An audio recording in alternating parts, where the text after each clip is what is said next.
So the hidden cost of our infrastructure is something that does need to be visualized and kind of counted in that sense, so that we can stare it in the face a bit.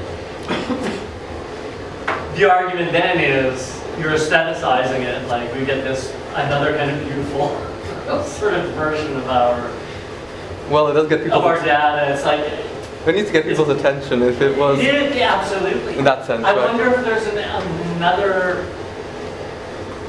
kind of next step then to this process where, yes, you seduce the viewer. One of the things that we also like is that when lots of people are participating and changing the colors, it makes this kind of chaotic, almost ugly color, yeah? Right. And that could be kind of a representation in terms of like how it gets more chaotic and less like pleasant to the eye than when you start off with these nice big colors, and it becomes this kind of mess afterwards. So, especially with more data. Yeah. If you're going towards that kind of chaotic direction, then maybe like the speed at which it's progressing also increase if there's more people interacting. So like it's just, it's hard to even look at it because I mean analogically also like this kind of there's not much that we can make of this because like as a human being we don't really understand this too well because it's things that we can't really take consciousness of what are happening in our computers and in our devices. Yeah. Yeah, that was also we were playing at the rhythm at first where we had it going accelerating, but then it wasn't keeping up with the real time thing. So there was kind of the balance between going faster, and then this was just the stable version that we had to get ready to present. So, but yeah, no, definitely we do get the kind of way of making that link between how you affected it and how it's being represented from just these kind of waves stronger in that kind of sense. Definitely something. I could sort of.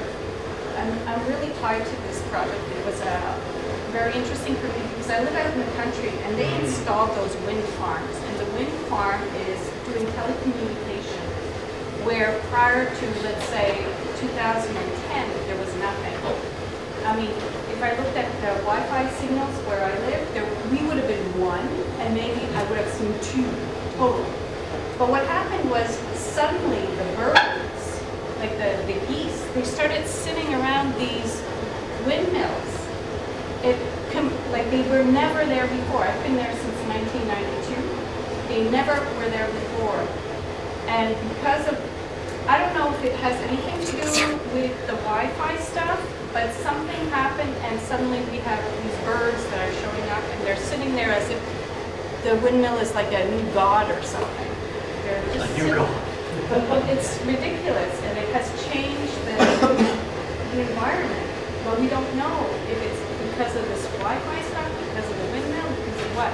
But it's definitely much more altered the ecosystem to the point where now these things are gathering there and like for no reason. Yeah, I think a potential for this project also is something that's more time-based, of over like from different areas and being placed not just at like Concordia, right? At Concordia, we know that we're full of signals and full of and data, but in places where it's less, but like or we're starting or people are in development, and these are kind of the progression or seeing how this is intensifying could be really interesting in that sense with time, right? Seeing it, the evolution of time, depending if it's this kind of representation or any kind of representation, is that it changes on a more slower pace than something that's very quick.